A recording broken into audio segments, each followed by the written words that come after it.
You've got Montessori questions, we've got answers, or at least some thoughts about some things.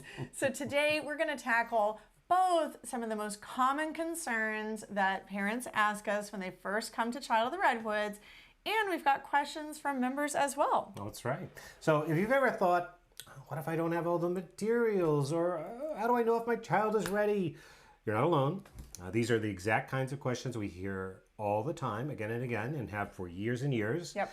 And you're in the right place. We're happy to continue to answer those questions because it is essential that you feel confident in your work. That doesn't mean knowing everything. It means feeling confident in where you're going. That's right. Okay. So today we're going to start, we've got a lot of questions, and so we're just going to plow through them and see if we can just give very clear answers to what we've got. I want to start us off, with the first, the top 5 commonly asked questions. But before we get into that, Okay. I want to make an announcement, and that is something that our Unlimited members already know, but maybe not everybody knows is going on at Child of the Redwoods. We are hosting a 30-day observation challenge. Ooh. It's going to be really cool. I will probably start this off in some emails to our list so everyone can participate in the first few. But if you want to continue and do the entire 30 days along with us, you need to be a member of Unlimited. And I'm really excited. Essentially what we're going to do is, people keep coming back to this question of, how do I observe, exactly? And I know we've done a lot of episodes giving different perspectives on the process of observation. But in this challenge, what we're going to do is we're going to take 30 days, and every single day I'm going to give a specific challenge. Ooh. And it's not going to take a whole lot of time. It might just be set out some blocks for your, in front of your child, or a sensory type of material, like blocks or something. And then observe for 5 minutes. And then just take notes on what happened, So it's not going to be very involved. Maybe we'll go outside one day, maybe we'll, but they're all going to be things that everybody can do. You don't need any special materials to participate in the observation challenge. But I do think that those who participate in the full 30 days are going to be shocked by some of the things that they discover during this process. That's right. And the way we're going to be revealing this process is in a special classroom. Our Unlimited members voted, let's do it in a special classroom. And so they have already been invited to join the special classroom. And I found a way so they can automatically get in, which is great. I didn't know I could just share an invite link right into Unlimited. So if you're in Unlimited and you haven't seen it yet, go into the Unlimited classroom and you'll see a link to join the observation challenge, because we're not going to invite individual members. We're just going to give you the invite link. That's right. That's right. Yeah. Same. And let's see what else. If you're a member who is not, I was going to say inside that group, that's where I'm going to be posting the challenges. And it's one every day starting tomorrow. Yes. And my October 1st. encouragement, my hope is that members will go do the challenge, and then just at the end of the day, or maybe at the beginning of the next day, they'll come in and share some of their thoughts. And just it could just be a 1-sentence reflection on what did you see? And our purpose is to remove our judgment of ourselves and our children, to keep the observation periods really, really short, and then to just see what we observe over time. Do we see consistent threads, or do we see different behaviors happening during different activities, or things that we do with our kids? So it's going to be really fun. And if you want to join us, now would be a great time to upgrade to Unlimited. Yeah, it's super easy. You could just reach out to me, David, at Child of the Redwoods, or you can email us there. If you try and get me through the community, I'll definitely try and answer, but the email is always the fastest. You can also self-upgrade if you want. But of course, if you have any questions or need any help, or if you are an alumni who is not currently with us and you're interested in rejoining for benefits like the Unlimited, like this 30-day challenge, reach out to us at David at Child of the Redwoods, or hello at Child of the Redwoods, and you'll get to both of us. That's right. And we will get you set up in a jiffy. Yeah, fantastic. All right, let's do these 5 most common questions. We're going to give quick answers to these. So, David, you want to start us off with question number 1? Yeah, so the number 1 question is, do I need to have a homeschool room with shelves and a prepared environment before getting started? Yes. We hear this all the time. We do. It comes up a lot. It's hinted at, I don't remember if it was exactly asked in our community, but we get this from email and other sources often. No, these are common questions. These are the top 5 common questions. So, number 1, we get these through email all the time. Yes. And usually members are like, they're on social media, they're looking on blogs, they see what a Montessori classroom or a homeschool room looks like, and they're like, oh, I wish I could have that for my child because the benefits are so clear. So do you need a homeschool room with shelves to do Montessori? No, you don't. Shelves are for organization, so you do need a way to organize your space. And that might be using the furniture that's already in your house. There's multiple ways to use it. We've used our entertainment center. I used to use the shelving in my kids' closets. Yes. Sometimes we had some lower shelves like built in, so I didn't need to purchase an extra shelf for that purpose, like it was there. And at one point I even took the doors off of the closet so that like they could just access it like a shelf. Yeah. So there's all kinds of ways that you can make your home available for your child. I have also known families that in the kitchen they just like remove a cabinet door. And so the built-in shelving that's inside your kitchen, like you don't need to purchase an extra shelf for that or have an extra room. Like that's where your kids' kitchen equipment can go, in an accessible place that's already available. Yeah. So it might take a little finagling to like move the other family things around, maybe you've got pots and pans in there, you're gonna put those in a different space, or maybe get an overhang for your pots and pans instead, so you can dedicate that space to your child. But you don't actually need to really do any big purchasing before starting Montessori. Yeah, that's right. Okay, a second question, also related. How many materials do I really need, and what is the upfront cost? Yeah, big question that we get. And unfortunately, it's very hard to give a clear answer on that upfront cost. Yeah, because it varies so wildly. I mean, we, in our experience in the many years we've been doing this, have people who DIY everything and are happy to use found objects, common household things, make their own materials. We have people who prefer to purchase, and they go and they buy lots and lots of stuff, and they set up an Instagram-worthy classroom. And it is not either or, it's whatever's right for you. The bottom line is that the materials are in service of the lesson and the philosophy, not the other way around. That's right. And so if you feel you need a material to help a concept come through, so for example, you want to teach the concept of time, it's very abstract. It's super helpful to have some kind of a clock that you can manipulate. Right. Now you could have one of those old, what were they called, like Susie clocks or whatever, or Judy clocks. Yeah, you could have an old school one of those. You could have an analog clock. You can start with digital, like teaching digital versus analog. There's 2 different lessons with that.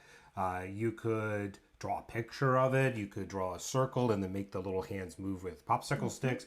There's all kinds of ways that you can bring this idea to life that are perfectly acceptable. For a range of budgets. That's exactly right. Because in that example, what you're trying to do is get your child to understand that's something that's very, very abstract and it's conceptual in a sensory, conceptual, literal way.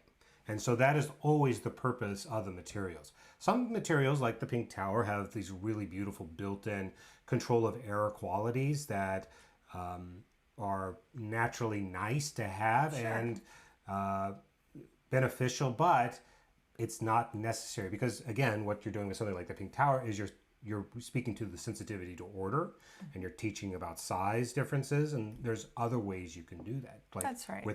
If you have a regular set of blocks. We used to have those beautiful wooden blocks, and they weren't beautiful at the end; they were all beat up. But and they had squares or cubes of different sizes, and if you can stack them, like nesting blocks. Yeah, nesting blocks. Oh, right, nesting blocks. I was just thinking of those wooden blocks that we used to have. We used to have a giant set of wooden blocks. We did. Those aren't the same. I mean, they're not graded. Well, like but Pink we had Tower. so many that you actually could grade them. Like we had really big cubes to very small cubes. And they weren't. They weren't perfect. They weren't perfect. They weren't exactly in the specified millimeters. Nope. But the concept goes through just the same. That's right. I also wanted to talk about, like, on the subject of budget, exactly. So I think you did a really good job of talking about how many Montessori materials. It could be any number, like it's whatever you want and need. On the topic of budget, it really is better to think about your budget for homeschooling. Like, what can your family afford to put towards homeschooling what's your money pile? Like, are you willing to put $500 in for the year? Are you willing to put $300? Are you willing to put $2,000 in? Are you willing to put $5,000 or $10,000? Like, some families can. If you're making the decision not to send your child to private school and you're like, we're going to take that $8,000 for the year and put it into materials, like, you'll have a lot of ability to spend on Montessori materials, right? Much, but if you don't have a big, so you need to know how big is your pot. And when you know how big your pot is, then you can decide, like, how to spend your money wisely in a way that benefits your family. Mm-hmm. And when we had our children, one of the big things that we did put our pot of money in was on experiences. So we really prioritized weekend travel. We prioritized art materials was something I really prioritized, and we prioritized memberships. Mm-hmm. And we de-emphasized prioritizing the Montessori materials themselves for us as a family because we felt like those other things were more important. Yep. Okay. Exactly and right. We were also living on one income, and I was not working at the time. Yeah, I was working but not drawing in an income, and so we just said, like, you know what? If we had two incomes, two strong incomes at this particular time of life, maybe we'd be able to afford more Montessori materials, but it was worth it for me to be able to stay at home with the kids. That's right. And so every family is different. David and I have the privilege of working from home, full-time together now, and it's awesome. But we have families all over the world in different financial situations. And so don't ever let that be a barrier to you coming to Montessori and fully implementing it. Okay, so here's another question we get asked a lot, and that is, how do I know when my child is ready to homeschool? Yeah, that question depends on when you consider homeschooling to begin. Montessori is education from, I would say, we usually say birth to, the end of life. I would even say from, like, in some cases, like conception or preconception, to the end of life, Totally. Because if you think of, like, nurturing a whole human being, from the first inkling of the thought that there might be a baby to the very last breath that we take, this is Montessori and the progression of life. And so as for us, we did not think of ourselves as homeschoolers until our children didn't go to school in a culture where they were expected to. And for us, like, mentally, for me, I knew that, like, our children weren't attending a preschool, mostly because we had moved and kind of lost our footing in the move, and I was going to stay at home with them, and we just had that natural transition.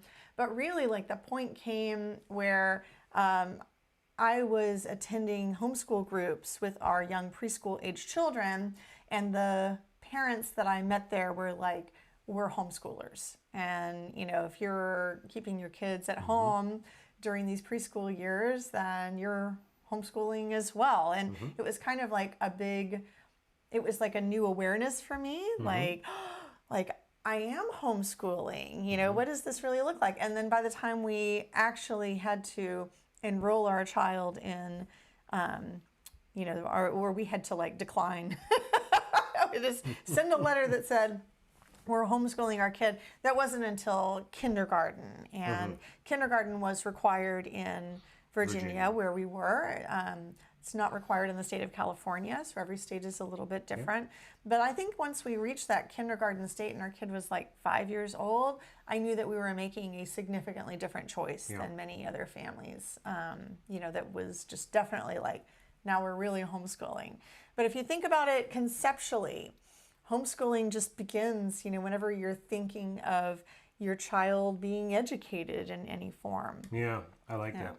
Yeah, that was my experience too. Homeschooling was more about the point at which we were decided to opt out. Right. Versus That's when right. do we opt in. Yeah. Exactly. So your child's ready, no matter how old they are, because Montessori, we have activities for toddlers. There's activities for babies too. I wrote a whole book about Montessori for babies called Baby's First Year Milestones. And then so just whenever you're ready to jump into Montessori, start homeschooling them. Yeah. Okay. Next question. What if I don't have a Montessori certification or I've never taught kids before? Am I qualified? Can I do this? Yeah. Maria Montessori actually considered this a benefit. How so? Well, she talked about often how when she would hire new teachers, how the new teachers who came in having never taught kids before, she liked hiring very young teachers who were fresh and had no ideas about what school was supposed to be like or what teaching was supposed to be like. And she found that they were actually better teachers in Montessori because they were learning everything fresh. Yeah. And the teachers who had lots of experience, they had a lot of shedding to do of their old ideas about traditional education. And it was harder for them to truly embrace the Montessori method. And so I would say if you don't have any teaching experience yet, then great. You've got an open, receptive mind. Every learning will feel a little more intuitive to you. Yeah, that's right. There's no reason that you need a certification in order to homeschool your child. We have never, you can speak to this too, having talked to a lot of members. Have you ever heard of a state or country that requires a certification or a teaching certification in order to homeschool? No. I haven't either. Yeah. And some places don't allow you to homeschool legally. Right. I think Germany still doesn't. So I don't know if it would matter if you had certification or not. I don't know either. But in places where it's legal, which would be all of the U.S. And Canada and many, many other places, no, I think you just have to... The requirements will vary. There's more or less oversight. But they're not necessarily looking at you and your credentials. It's more what kinds of things you're teaching, the content, the subject matter, so forth. And that tends to be where they look. But again, in the U.S., it's everywhere that I'm familiar with in the U.S., you have a lot of latitude, and even more so in some places. Okay, now. Okay. Last common question we get, and we have plenty more after this. Don't worry, guys. I feel like there's so much to learn about Montessori, and sometimes I feel like I'll never wrap my head around it. How do I deal with the overwhelm? This is something that I think every homeschooler experiences, is the feeling of homeschooling is a lot. It's not just Montessori. So fortunately in Child of the Redwoods, we have a very easy entry system for you. We always recommend that new members center their homeschool experience first around our themes. And this is the upcoming theme for October for our study of wolves and coyotes and the origin of dogs. Howling animals of all sorts. Howling animals, I know. And so when you begin Montessori with a method that really gives you an easy entry with clear printable materials, scripted lessons, so that you don't have to think about what it is, how exactly am I supposed to present this. This is something that a lot of classic Montessori albums leave out, is like, what do you actually say during the lesson, and what comes first, and where do you put it on the rug? You know, sometimes I've read Montessori manuals that are very, very detailed and hard to follow, and there's like so many steps involved. And I think that the barrier to entry is really, really low for our members. So I would say, like, you're probably doing more than you realize when, even if you're just beginning, that it's really okay just to start off very, very small. And as you get more familiar with the lessons, then we hope that you'll just dive into the whole complete curriculum. And here I have our scope and sequence for the foundations, where you can be working on all the classic Montessori lessons in addition to the thematic lessons. And you just have to remember also that Montessori is a path, it's a journey, it's like a pedagogy, which is like the science of teaching. And so it's much less about what you're teaching than how you're teaching. That's right. The lessons. But you'll have lots of support with Child of the Redwoods. Totally. That's great. Thanks everyone in the chat for joining us. If you have questions or comments, be sure you share them. Daniela GFam says she was blessed with materials because many were passed down to her. That is an awesome thing. If amazing. You are a Montessori homeschooler or former teacher and your kids have aged out of certain materials like a pink tower, stairs. I was going to say, this is one of mine that was passed down to me.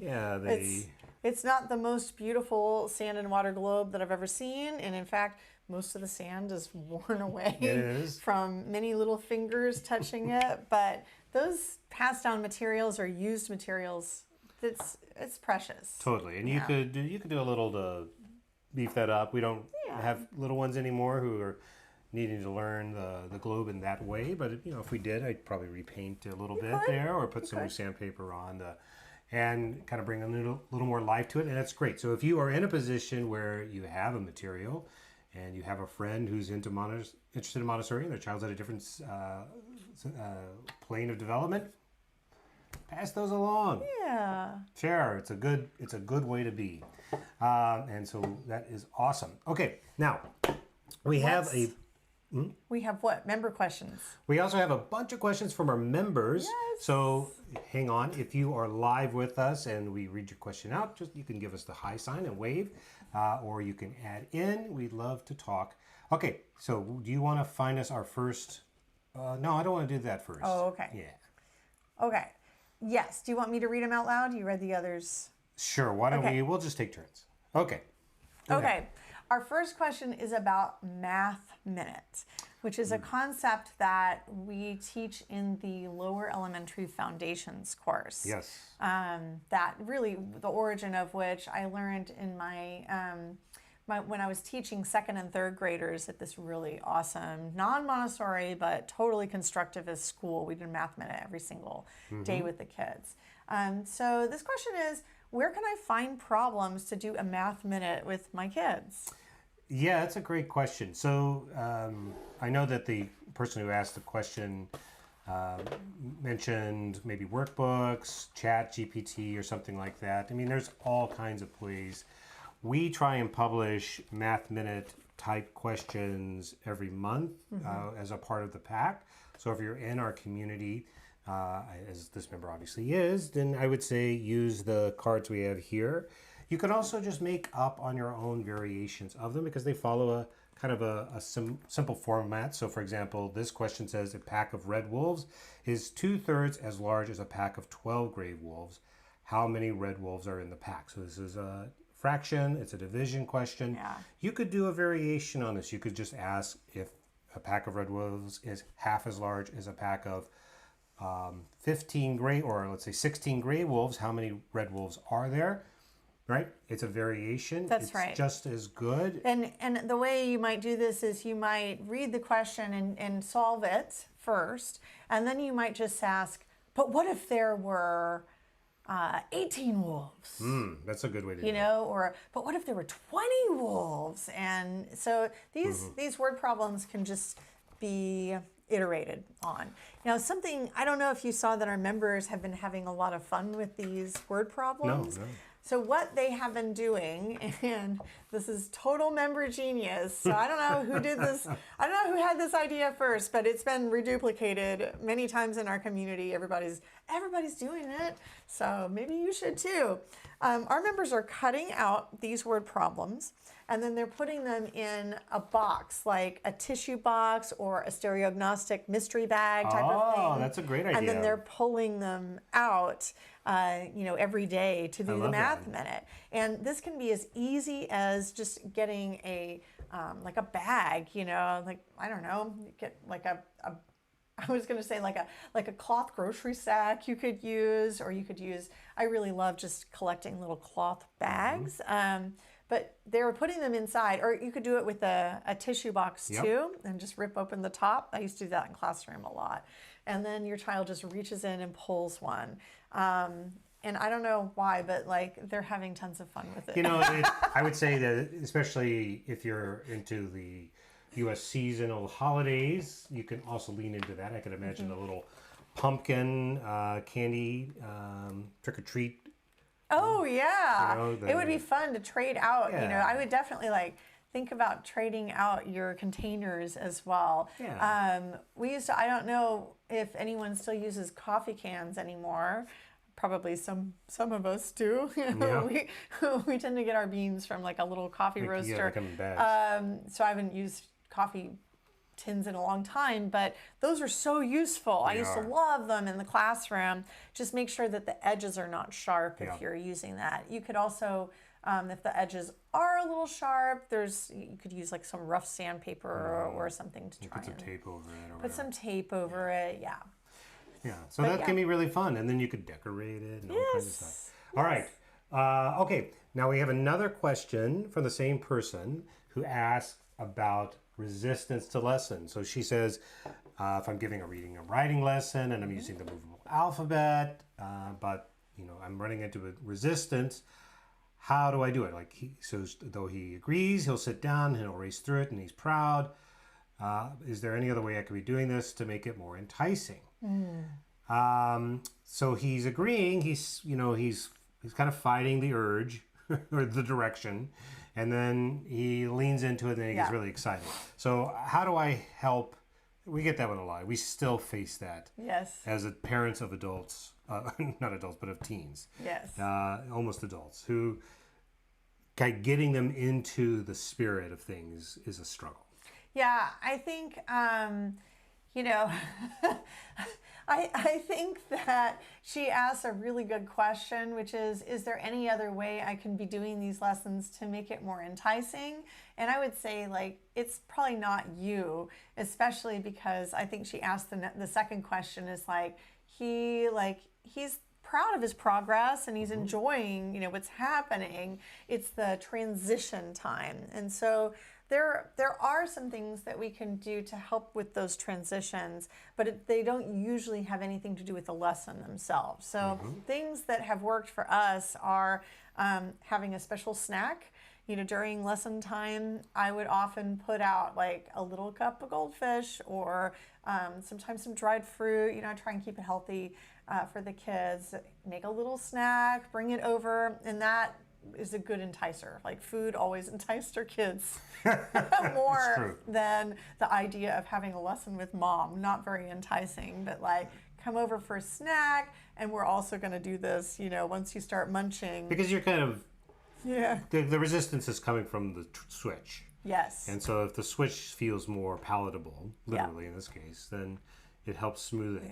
Yeah. It's developmental. It takes us a long time, and even as adults, we don't like to get out of bed all the time. I mean, there are just switching costs are real. Yeah. And that part of what you're teaching your child is the perseverance. So yes, for sure, we did teach them we did use techniques to entice, but we're also trying to teach them perseverance, right? Yep. We do things we don't always like to do, and sometimes, in fact, often, it could turn out to be pleasurable. And that's true if you're 6 learning how to read, or if you're 36 and you have to get up to go catch the bus to go to the office. there are things that we learn, that perseverance, that sort of maturity, and that's a big reason that our approach to homeschooling and teaching is, I think, so valuable, because it allows children the grace to grow through that. So we have a question here. I'm going to... Oh, is it related or... No, I want to switch. Unless you feel like the next question is related. No, I just had more to say on that. Oh, sorry. Go ahead. It's okay. So what I was going to say practically that I have done with our kids also, instead, like, snack is, it's not really like you can't have the snack unless you have the lesson. So we're not like punishing them for not Right, and coming. this is what GFAM asks. She says, how is enticing different from bribing or rewarding? It's actually, so what we're doing is we're attaching activities together. And so I'll give you another example of this. I often would also like entice my kids to come to a lesson by attaching it to an easier activity that they were more likely to feel cool with. Because sometimes when we're giving our children like reading or math lessons, they know it's going to be conceptually hard, or that they're going to have to sit, you know, and be still and pay attention. And anytime that they have that sense of like, this is going to be hard, or it's going to take a lot of focus for me, they sometimes don't want to come. And they think, oh, I'd rather play with my blocks instead. And so what I would often do is bring an activity to the table alongside. I would have my binder, or, you know, my notes with the lesson I was going to give, and I'd have the materials for that movable alphabet or reading lesson. But first, I would have Play-Doh in front of me, and I'd be like, come, let's make some, you know, let's do some sculpting together. And or just like, here, I have something for you. Come here, it's the red clay. And I would like give my child some red clay, and we just like sit there and play with the clay, and that would kind of ease us in. And then as my child is like, you know, kind of fidgeting with that material, whatever it is, I would say, oh, good, you know, like, now as you're finishing, you know, you're making your ball or whatever, I wanted to tell you about this other thing, you know, and then I would kind of launch into the more academic lesson. And so I think I don't know that I've ever heard of this technique, you know, being like kind of laid out like this, but this is definitely something that worked for me as a homeschooler. And I don't know that it's something that you would see in a Montessori classroom. Like, it's something I've never heard of any Montessori teacher doing this. It's a different environment. We're talking about your relationship between your child, it's like parent and child, is different. And so attaching these activities like, hey, come and let's have a snack. We're eating together, we're enjoying, and now I'm transitioning us into the academic lesson that also is here. And you're not being sneaky about it. You're saying like, as you're eating, you know, I'm gonna start teaching you this lesson because that's what it's time for. It is a fine line. Does that make sense? Yeah. It's something about intent. It is. It's about intent. You know, we're not going to withhold the food or the Play-Doh or anything. You get your goldfish crackers one way or the other. Yes, and you're also not... It's not goldfish are for good boys. You're not using it as a reward, you know, either. It's like a transition into a harder thing. Yeah. And children naturally do this in the Montessori classroom. We see this in the work cycle, right? Children will go do an easier work first before navigating themselves to a harder work. And at home, sometimes children will never choose the golden beads or the movable alphabet. It's something that you have to initiate often, especially when they get older. So it's more, yeah, I like that. It's a really great question, Daniela, because it really strikes at one of the things that's so challenging about teaching, right? We don't want to incentivize through extrinsic rewards, like good, you know, good boys get goldfish, good boys who do their homework get goldfish. But we also know that like it's important or helpful to associate like easier, satisfying things with other activities that can make us feel. It's like, frankly, when I get up in the morning, sometimes I don't want to get out of bed, but I know that if I don't, I won't get any coffee. So I have to get up out of bed to make coffee.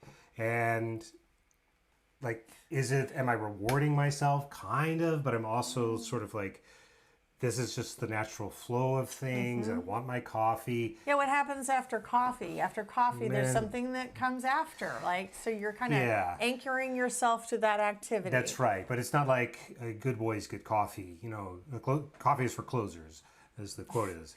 That's not how it is. It's a subtle thing, but a lot of it, as in life, as in other ways of life, comes down to your intent. And I think you're right, like that kind of easing into something. And so having a snack can satisfy the tummy. It's especially for a younger one, it's sensorially pleasing. And it can kind of let the defenses down a little bit. And that's different than a punishment kind of angle. Yeah. But you'll find the balance. Last tip on that is that it's okay, you know, because this goes with the next question too, which I'm just going to go ahead and answer real fast. And we have some great questions in the community, so we're going to get to those guys. So when you are, you know, kind of essentially the question is like, by pushing my own agenda, am I interfering with his natural you know, inspiration for his own projects? That's right. And I want to remind everyone that homeschooling, you're constantly balancing your need to provide an education in certain academic subjects, or, you know, especially we're talking about like ages 5 and up. If your child is younger than that, then you have a lot more leeway. If your children are like school age, getting into that elementary age, 5, like 6, you have a responsibility to offer them certain lessons and certain subject areas. And you're not going to offer them, like, you don't have to teach every single lesson in the entire curriculum. You know, you can pick and choose the ones that you feel like are most relevant or interesting. Children are learning all the time with their own projects and with our lessons as well. But it's actually important that you also teach lessons. Yep. And your child needs to know that this is your responsibility. So I used to say this all the time. I would say, as your homeschooling teacher or educator, or, you know, as the homeschooling parent, you know, we're choosing to homeschool. And what this means is that I have a responsibility to teach some lessons. And I've got to teach my lessons this week. Yeah. And when do we want to make it happen? And so if your child is older, they'll be able to negotiate with you. Like, well, I'd like to do my project first. And so then you need to agree upon a time schedule. You know, you're like, okay, so how long is this project going to take? And, you know, get your child's feedback. Do you think it's going to take 15 minutes, 30 minutes, or an hour? You know, and like, that seems pretty reasonable and still gives you time during the morning or whenever your work period is to give that lesson. And then based on their feedback, then you say, okay, great. Well, my responsibility is to teach you my one lesson. It won't take very long. It's going to be about a 15-minute lesson. And I can set a timer to make sure that I don't go too long. You can eat a snack while we're working. And you can come, we'll have a snack while we're working, you know, so the next thing is like, how does your child know when they've passed, you know, they've reached their 30-minute, you know, they say, okay, it's going to take me 30 minutes. They don't really know what 30 minutes means. Use a visual timer or some kind of way for your child to gauge. They make visual timers that are really good. I haven't seen them go beyond an hour. They go at least up to 60 minutes, and you can actually just turn it and it'll show the available time that's left. So it's an analog face. I have used both. They make analog ones that are like an old kitchen timer, like a little clicking timer, and they also make digital ones, and they both work really well. You can also use your phone as a timer. You can use your phone. They make there are phone apps that are visual timer apps. My favorite one is called Time's Up. Right, we're using it right now to kind of help us keep on track. We're using it right now. I know. I use it all the time. I love it. But invest in some method, so, you know, or your clock, you know, some way that your child knows how much time 30 minutes is. They won't be able to sense it like us as adults. We can kind of sense when 30 minutes has more or less happened because we've been training our brains to try to sense time in that way. But children can't, and so they need a visual way to do it. And if your child is really interested in the activity when the 30-minute mark happens, they may just want to keep rolling. You can renegotiate. You can say, hey, I wanted to check in with you. You said you would take about 30 minutes, but it looks like you're really involved. Do you need an extra 15? and I'm perfectly fine to renegotiate at that point. Yeah. And then get consent again. Okay, great. So you need an extra 15 minutes. I'm going to reset our timer for 15, but this time, like, I'm excited to give my lesson to you. It's my responsibility as your homeschool educator to do it. And so I'm really excited. I thought you meant if they were involved in the lesson you gave them and they needed more time. Let's say you got out the movable alphabet. They were kind of reluctant at first. You said, we're going to work on this for 30 minutes. Oh, for 15 minutes. Yeah, or whatever. And then it's 30 minutes, but they're still having fun spelling. Like, you can get really engrossed in... I just continue. Yeah. If you've got their attention, just like go for it. That's right. But make sure that your direct instruction time is short. Okay, yes. Go for the other questions. So yeah, this was such a good one. Thanks for asking that. Okay. Julia asks, I have a 6-year-old who loves the topic solar system, which is from the lower L curriculum. Actually, it's in both primary and in lower L. So it says 2, 3, 4, 5, 6. And I want to do the moon folder along with Hal. So a few years ago, one of our theme packs was on moon. It was actually one of the most popular themes. We did it years ago. If you're a complete or unlimited member, you can go get a copy today. It will go nicely with Hal. Yep. So kudos for that. I think she goes on, I think she is ready for the first big lesson too. How do I prepare that? Well, you can look in our curriculum. In physical science, you will find a script that you can follow or adapt, ideally, related to the first grade lesson. And really the best way to prepare is to read through that script, think about how you want to present it yourself. There are impressionistic charts that go along with it. Yeah. If you're an unlimited member, you can grab those. We have given you versions of them that you can use, that you can either just like literally show or you can recreate in watercolor. And also you can go to the theme library. The theme library and find this. You can also go to the lower elementary course. Oh, no. And in the second unit, you'll find a version of the great story told by Aubrey with watercolored representation. So I would watch Aubrey's presentation of it. If you have access to those impressionistic charts, I would grab them.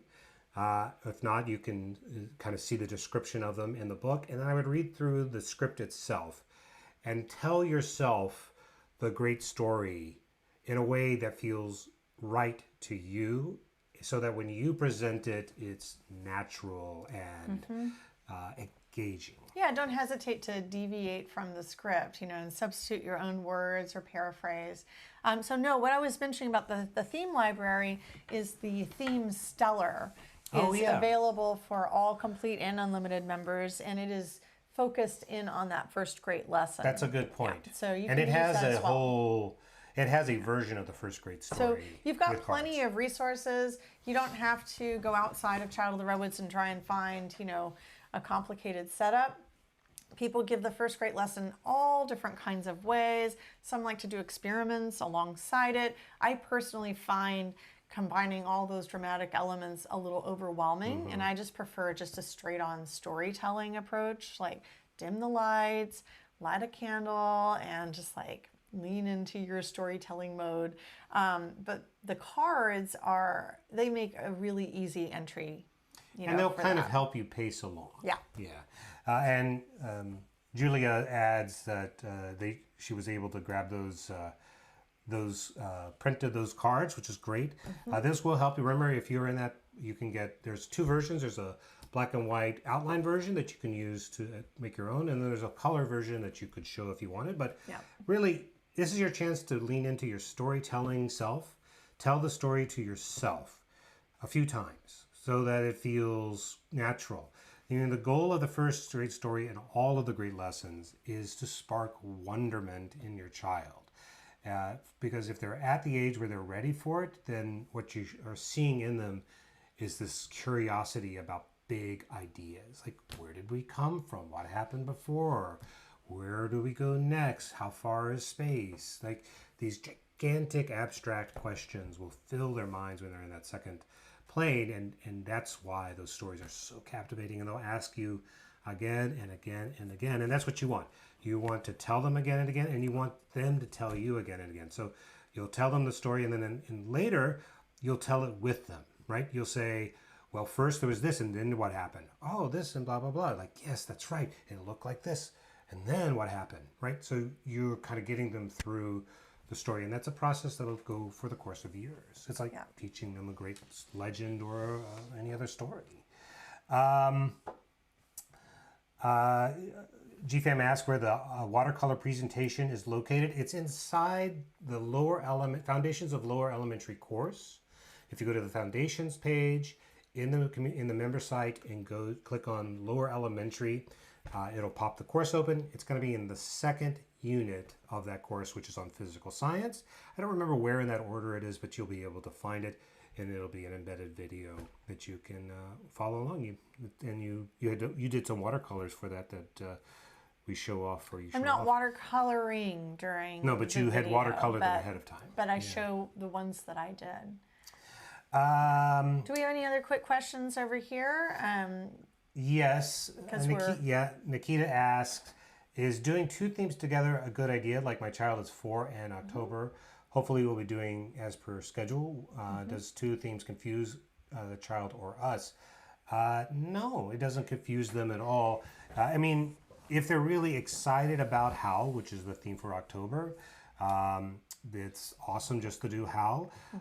But what we're looking to do with our this is what's beautiful about a cosmic interdisciplinary education, is that its intent is to help people make connections, your child make connections from many disparate things and pull them together into a new thought. And that's what that's why it's so powerful, why it feeds creativity and abstract thinking and all of those amazing intellectual and skills that really make someone successful in life and happy. So if your child is curious, you are more than encouraged to go and find related topics or packs from the library that relate. And if they feel too much, don't do them. And if they really spark joy, keep going. There's no wrong way to do it if you're trying to bring those ideas together. Yeah. All right. I know we have a couple more questions. Let's go back to some of the ones that were submitted earlier, though. Okay, what's our next one? All right, next one is about, we're going to go a little bit faster because I want to make sure we get to these all before we end today. Yes. So the next question is about clean up. You know, it's not happening. Everything is being brought out and then nothing is being put away. There's a lot of resistance to putting away one's work. Nothing really seems to work, like the whole cleanup song and the timers and everything. So I want to just say, like, this is a very common situation. We also have a pretty messy house. You know, our kids are not that great about putting away our work. It's kind of, for me, it's more about, like, is it a priority for your family? And if it is, then you need to ensure that it happens consistently enough to become a habit. Yeah. You know, and so some of the examples of this it would be like in our house, like people, of course, you know, we have older people, but like bringing their shoes into their house. I have places for people to put their shoes in the foyer before they come in. I find it really helpful for us to be able to find our shoes if they're located outside of the door of our house. And we have a little covered foyer there, so they don't need to, you know, they're not outside or anything. They're still covered, but they're like not physically in the interior part of the house. As opposed to people wandering around the house looking for their shoes or me tripping over their shoes or the dirt that's on them, you know, just like I like them outside of the house. But it's a habit and it has to be talked about and reinforced. And yeah, I end up doing a lot of picking up the shoes and putting them outside of the house. It's important. It's important to me. It's not as important to some other people. I'm not naming names. You know, I don't know if it's important to you or not, but it's important to me. And so, so what I have to do in order to make that happen is I have to have conversation. I don't know. I mean, you can speak for yourself about whether it's important to you. We'll ask Mr. Bunny when he gets out here. And I'll also say like that my own shoe management is a complete exception to all of this. Like Our kids' shoes now are gigantic because they're teen boys, like they're very obvious. I put my little shoes in my closet. I don't necessarily keep this rule for myself, but I don't want them on the floor, right? So shoe rack for me. What do I have to do? Me. So I prepared the environment to make it easy for people to put their shoes where, in the basket or the shelving outside. And then I also have to have conversations with people and remind them, and sometimes do some picking up myself, because sometimes people just are too busy. It's not their priority, it's my priority. And so it's not perfect, So this is true with toys too. If it is your priority and you really feel like it's very, very important, you need to work with your child to come up with a solution for the cleanup. And so your expectation is that it's cleaned. But how it's often, cleaned, how often, how is it cleaned, who does where does it go, what does the pickup look like, right? Does it go in a basket, does it go on a shelf, right? Those are things you might negotiate, especially I know the person who asked this, the child is coming up to 6, and so they're getting into that big second project area. And so having a buy-in becomes more important as they get older in order for them to have fewer battles. Yeah. But at that age, for us, what worked was a large rug that was designated the work area. And outside of that, stuff didn't go on the floor. Yeah, so if you have maybe a big rug in his room, maybe that's where his play area is, and you can or just a Montessori rug that gets spread out. But a contained area of some two regular Montessori rugs, flat, this is your area. And the toys or the paper and stuff doesn't go off of the rugs. And then, at the very least, even if the full cleanup doesn't happen because the project is too big, you can kind of scoop up the rugs together, or put a label on it, That's a great or a blanket over it or something. But you need to negotiate this with your elementary age child. And for your younger children, you need to do a lot more picking up yourself.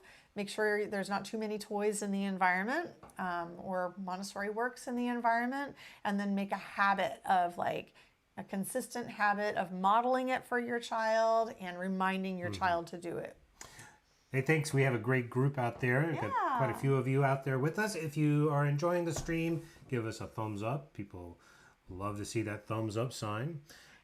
They do. On the like YouTube and subscribe. side of things. Yes. Okay, let's move on. Now we have another question. This one also from the community. It says, how do I get my children to practice their work again? So you've given them a lesson. You have it on a shelf.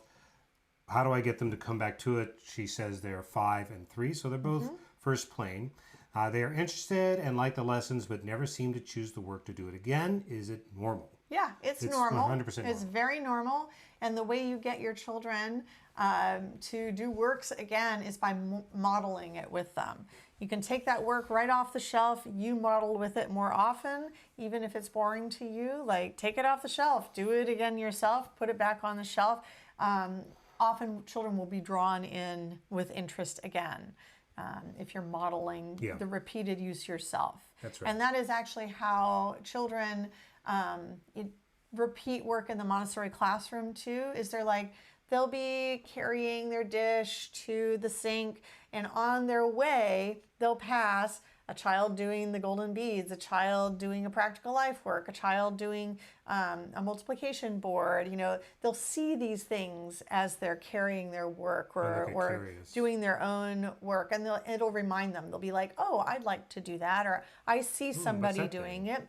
Then I've had that lesson. I could choose it. It's just it brings it to top of mind for them. And so you have to take that role for your kid and get your works out yourself on the rug, mess around with it, put it back on the shelf. And this actually goes to where the question that we answered earlier around the importance of materials or a dedicated space. So this is where having nice, beautiful materials in a nice spot can really come to life because it can be enticing.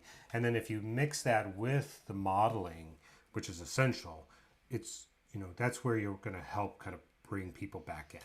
Okay, let's see. a question here that was related to something we were talking about earlier. Nikita says, my child will keep asking, why should I clean? Why should I do? I reply by talking calmly, but sometimes I get irritated. Yes, we all. Children are irritating sometimes. Yep. I'm sorry to say. Yeah, I think you have to set your boundary.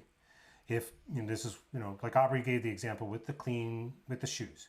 So I think having a confined area is a great suggestion, and then being very clear about what the expectation is, and then being willing to negotiate on some of the parameters, but not on the outcome. And sometimes you just have to kind of persevere through the irritation.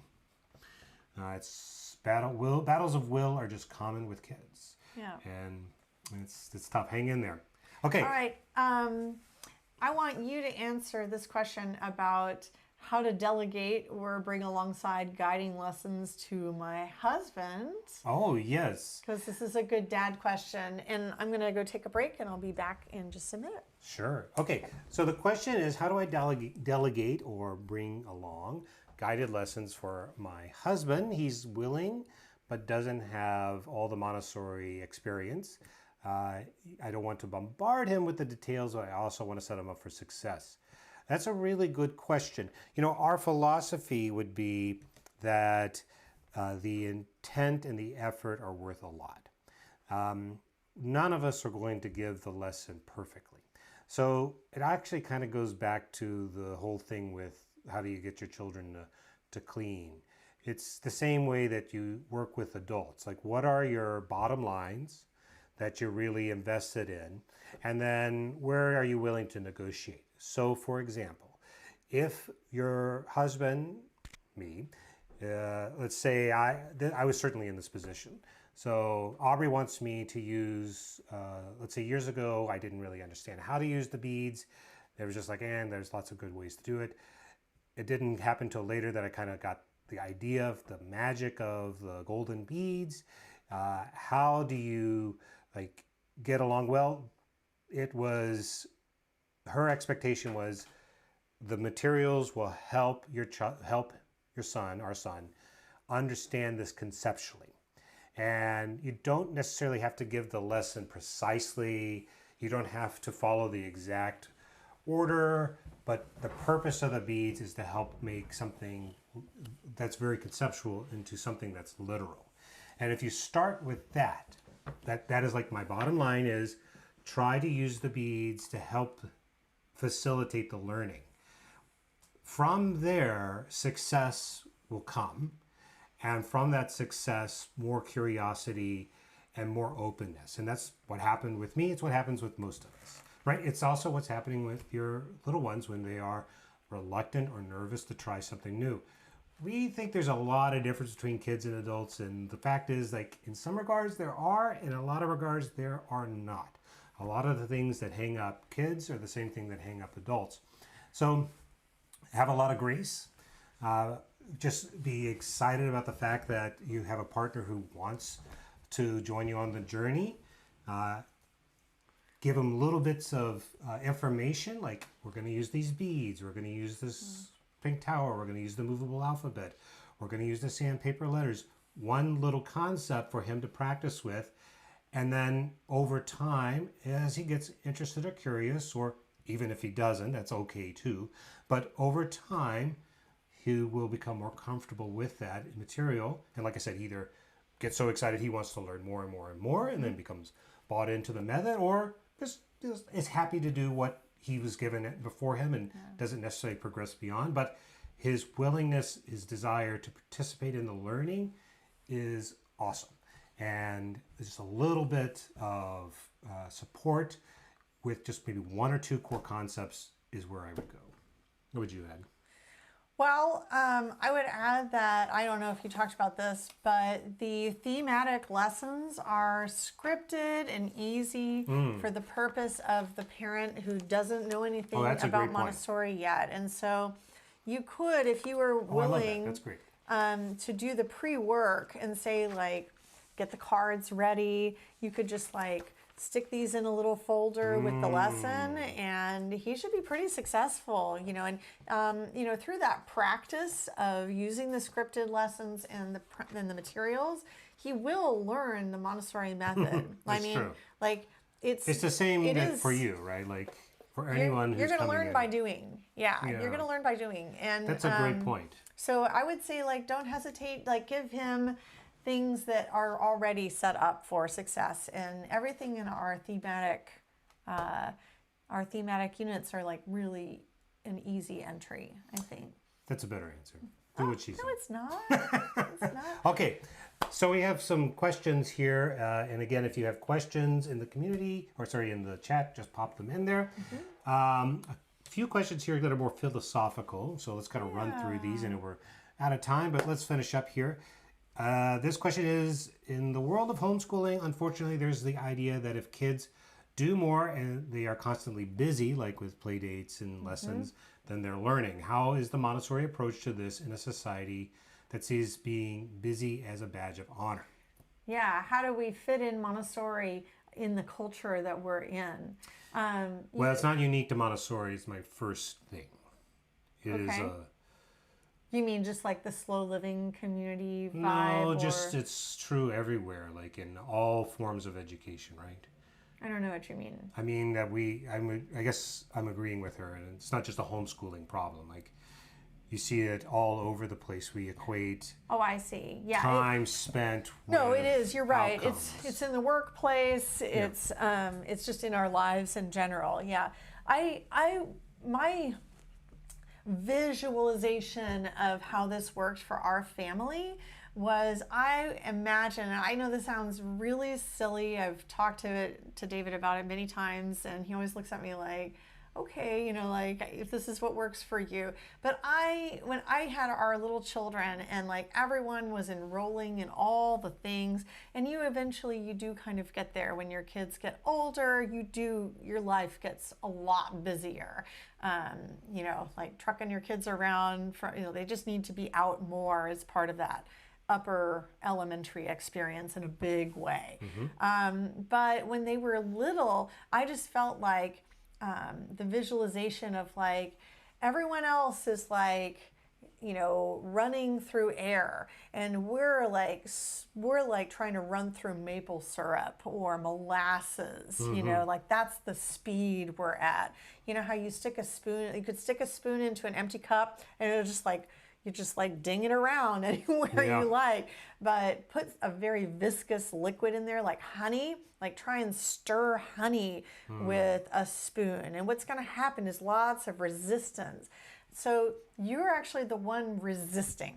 And I used to just visualize this in myself, like we're swimming through molasses here, in this slow life, and everyone else is just whizzing by us, but not us. Like, this is what we want. We want the slow, syrupy, sticky life. And that means choosing fewer lessons and making them more meaningful to us. That means resisting the need to cover every single subject every single day. And that's actually not what we do at Child of the Redwoods. We don't say you need to teach all 10 subjects every day. We say, what if you were to teach one lesson that day that integrates in a whole bunch of subject areas, instead of trying to teach a whole bunch of individual lessons. This is a slower approach, it's the mile wide, inch deep versus sort of more balanced. I think a lot of modern life really is about mile wide, inch deep, right? You're going to cover a lot, but there's not a lot of depth. There's no time to really think and reflect. And I think, I don't have any scientific evidence on this because I'm not a researcher, but I would put dollars to donuts that it's one reason we see such short attention spans. Kids are having a hard time concentrating. I think honestly it's why you see kids who are more depressed, because they're not allowed time to get bored and be able to entertain. They lose those. We're losing those skills because it's a mile wide and an inch deep. Like there's always something else to boggle the mind. And it actually changes. I think it's changing our neurochemistry. I don't think it's permanent. I think we can change that. We can go back because that's our brains are designed to work a different way, and we're fighting that, and that's causing this kind of angst or whatever inside of us. But yeah, I love your analogy of that's another way to say it, like this, like the slow life. Like you are, you're choosing to buck the trend. Yeah, this because is you an know act that, of resistance. and you know, because you know that true creativity and intelligence is depth of understanding. So a mile wide and an inch deep is shallow, and that's not what you want. You want depth. You want to build humans that are thinking and thinking and thinking and can go and aren't afraid of what is way down deep because they know there's always something new. It's a different kind of mindset and a really healthy one, honestly. So if you are lucky enough to be in a position where you can provide that your child that depth, then count yourself lucky. We certainly do. Yeah. Yeah, it's a beautiful choice, thinking about what do you want to spend your time on, and whether that's worth it. What you did was worth it. Now we have a hard question now. Oh. Yes, it's what is the 3-period lesson? Love it. In a nutshell, I know we could do a whole hour on the 3-period lesson, Sure, but we what could. is, if you were to summarize it in a minute, what is the 3-period lesson? Okay. All right. This is a theme pack. All right.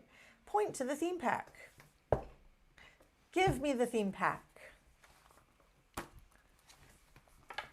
What is this? It's a theme pack. It's a theme pack. All right. So that's essentially the 3-period lesson. You're naming it, you're playing with it and manipulating it, and then you check for understanding. A lot of people get caught up with that third step, the check for understanding, and they think that this is more like a quiz. Right. Like Which we're is what quizzing our she's kids. asking here, And too. sometimes children do those first 2 periods, like this is a theme pack and they're hearing it and like hand me the theme pack and they can do it. But then you're like, what is this? And they're like, aha, no, now we get to the trick. Like now you want something from me. You want me to say it's a theme pack. I know it's a theme pack, but now I'm going to choose whether to reveal that to you or not. So in a Montessori classroom, I almost never had this problem because children never had that relationship with me where they were like, you're tricking me, because I was the teacher. Now at home as the parent, that third period of whether they could name it or not became a lot trickier for me to determine. And the way I handled the third period of the 3-period lesson was through observation. So you don't have to, if your child is resistant, if your child doesn't mind being quizzed, and you can do it in a cheeky way, like, what was the name of this again? Wink, wink. And they'll say, it's a theme pack, Mom, and like, that's all fun. But if your child is like, like now you're quizzing me and this is starting to feel unfun, then just don't do the 3-period lesson. You're going to find out if your child understands the concept in a different way. And so you might do this like this. These are some of the ways that I did it when our children were little.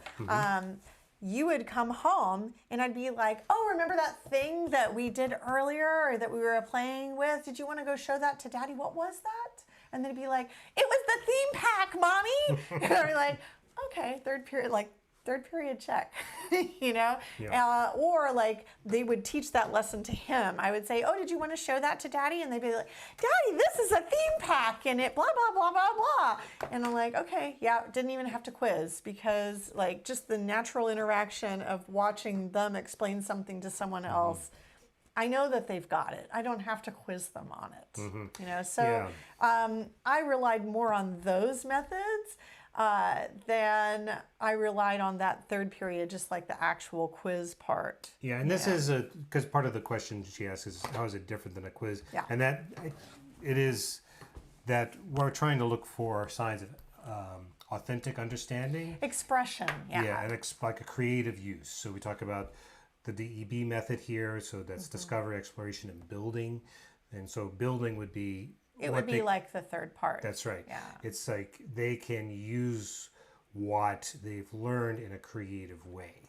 And what often happens with badly designed quizzes, because quizzes can be good, they can be real helpful sometimes, but often they're poorly designed because they don't take into account authentic understanding. It's more about being able to taking a test rather than demonstrating actual understanding.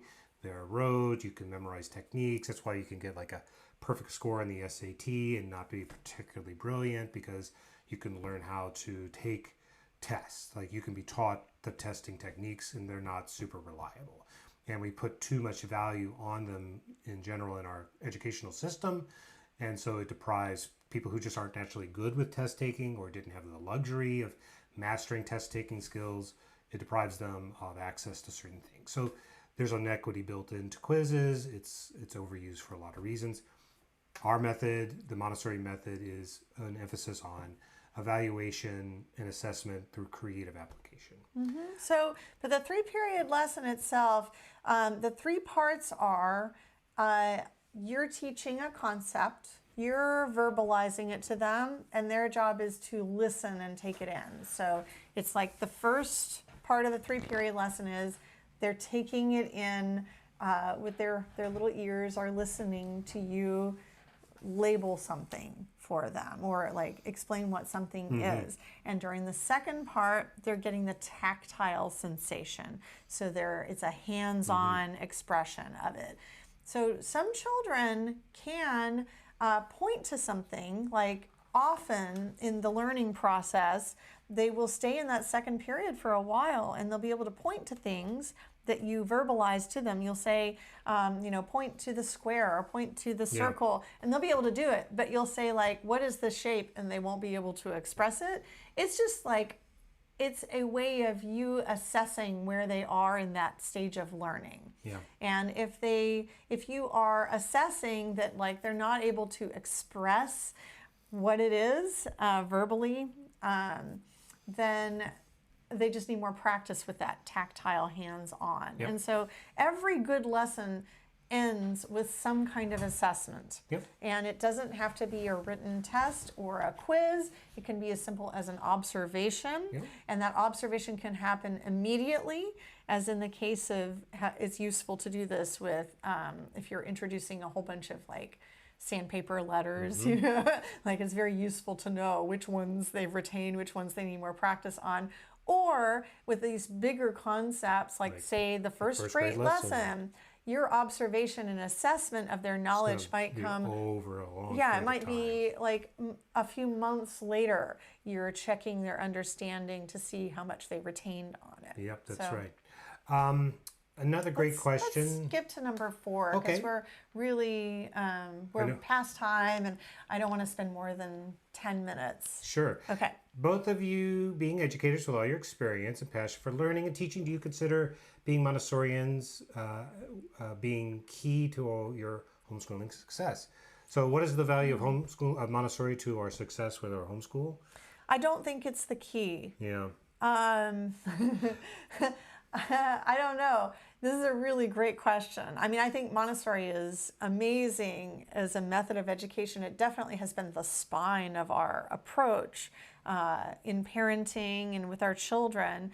But I feel like the success in homeschooling has more to do with like our dedication to it as parents, and our perseverance through the tough times that, we naturally encounter. Just not the willingness to not give up through it.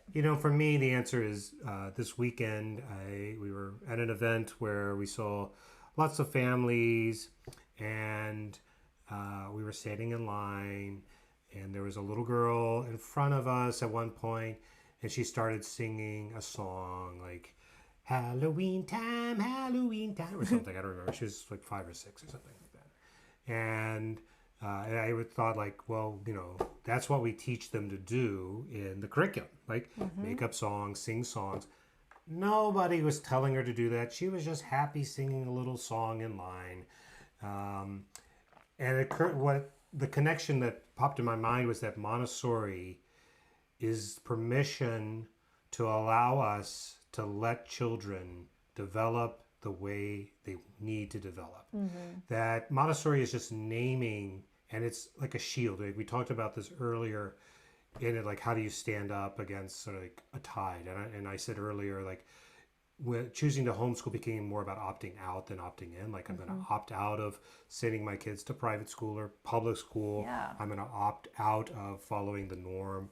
Like I'm going to opt out of a mile wide and an inch deep. I'm opting out of a lot of things. It's going to feel really scary, feel very naked and alone.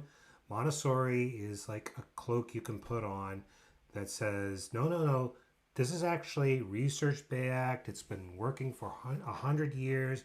Yeah. It's got science behind it. But at the end of the day, what is it really? It's saying you have permission, you have research, science, and history behind you to prove that letting a child develop is okay. It's children want to sing. Let them sing. Don't make them sit in a desk and be quiet all the time. Children want to think and explore. They want to understand big pictures. Don't make them sit and do worksheets and coloring sheets all day because that's a requirement. They want to understand things. They want to go from the sensorial to the abstract. Don't force them to jump ahead into some academic subject and then measure them as bad or good. Morally bad or good is the way it's often implied, right? For being able to do it or not do it. Montessori is not the key. The key is to trust in the child. Yeah.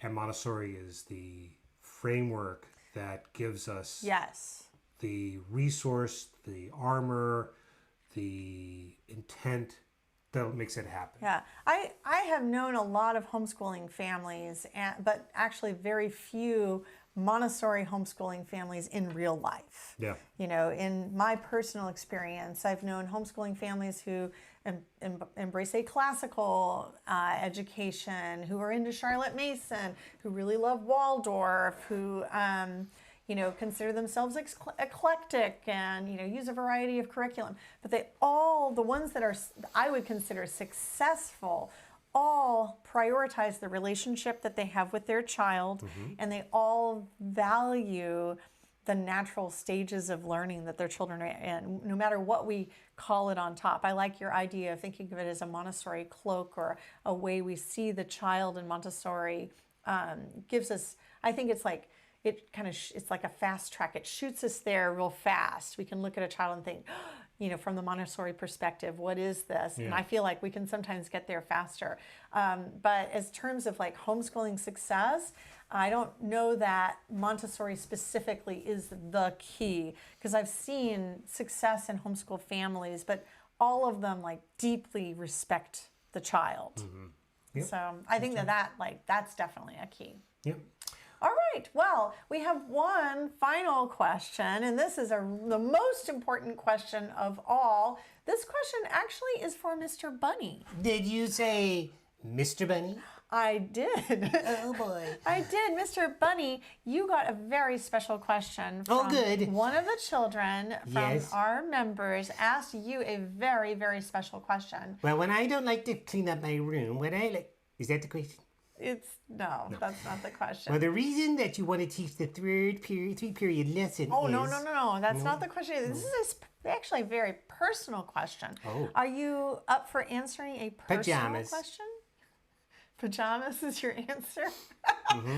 Mr. Bunny, this child really wants to know, what did your family do in regards to your family culture and your daily life when you were born, compared to now that you're older and homeschooling? That's a very good question. It's really a question about you as a homeschooler and like how this fits into your bunny culture. Well, that's a good question. I have to tell you, I have been living in my burrow since I was a teeny, tiny, little, bitty, wee bunny. Aww. A pre-Mr. Bunny. There are 6 of us all together in my burrow. I have a brother and 2 sisters. And of course, me, Mr. Bunny. Of course. But of course, there's more than just a burrow. There's a whole warren of burrows. Ooh. That's right. There's about 25 burrows altogether. That's 120 rabbits where I live. Wow. Can you believe it? 25 I've lived there burrows. so long. Now, I have to be true. I've not traveled a whole lot. I always just live there in my burrow. I do sometimes take trips, but I'm not super versed in the world around me. But I do know this.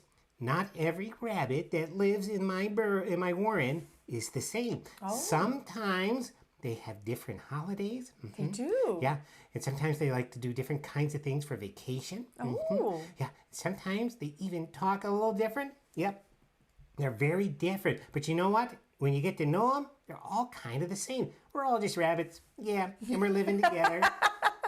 Well, that sounds wonderful. Now, when I was little, before, I just stayed home all the time. Aww. Yep, and I would just play and play and play and play and play.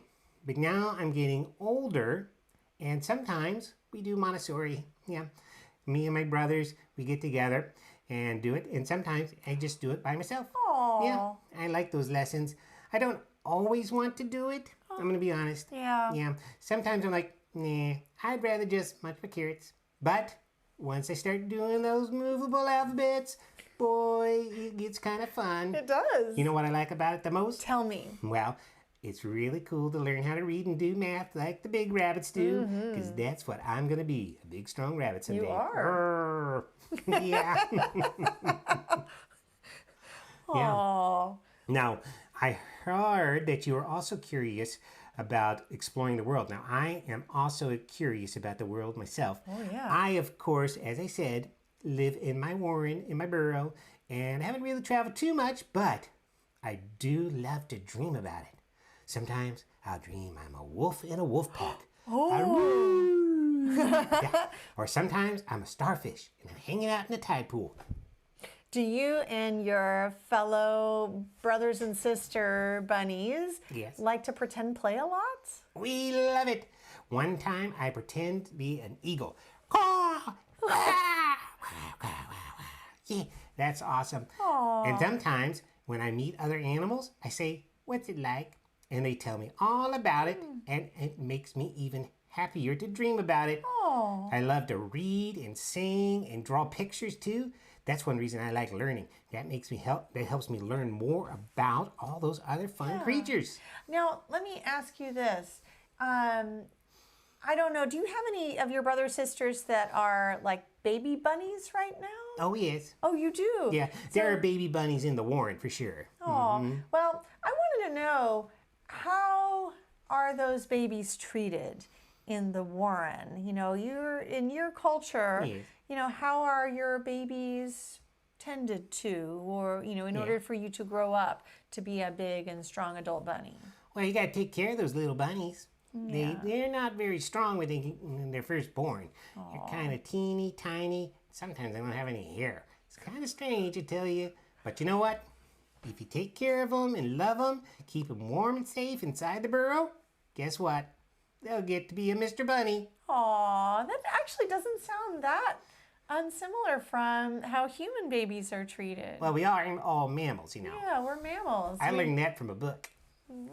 We love to tend our babies, and we nurse them, and we cuddle them. And you know what? Our babies don't have a lot of hair either. Human babies also are born not entirely hairless. Sometimes they actually emerge a little bit furry. Wait a minute. But I thought human babies were covered in fur. no, not fur, but little hairs. Little babies are born with little hairs, but then I they must lose be thinking them. it's something else. They lose them, and then a lot of our babies are pretty bald. Bald? Yeah, before they develop a lot of hair. I just have a brilliant idea. Baby toupees. Oh no. Yeah. We don't need What that. do you guys think? Baby toupees? Yes. I think that would be a winner. Oh, but they're warm and they're squishy, and Ooh. so they're kind of you know, they just are very soft, and they're really different from the older children. Yeah. I noticed that's the same thing with baby rabbits. You bring them a carrot and they're just like, They don't know how to eat it. Do That's they? right. Yeah. And I'm like, you just do this. Well, you thank get you for telling us about your culture, Mr. Bunny. It's Yeah. so interesting. Well, I'm happy. I'm always happy to read fan mail. And I want to say thanks to everybody out there. And I hope to see you soon. Bye. Okay. I love it. I love it, friends. Well, this is where we're going to end our episode. It's extra long today because we did this long Q&A. Thank you so much for those of you who submitted questions. Yeah, now we have some more in the chat. We're not going to be able to get to all of Yeah. them. So please go to the community if you're in the community and pop those questions in. We will be happy to continue the Yes, or conversation. join us for office hours. We'll have another office We'll have hours office hours coming up very soon. soon, and that would be a great place to ask questions as well. All right, beautiful. Thanks for joining us, everyone. Okay. We'll see you next time. Take care.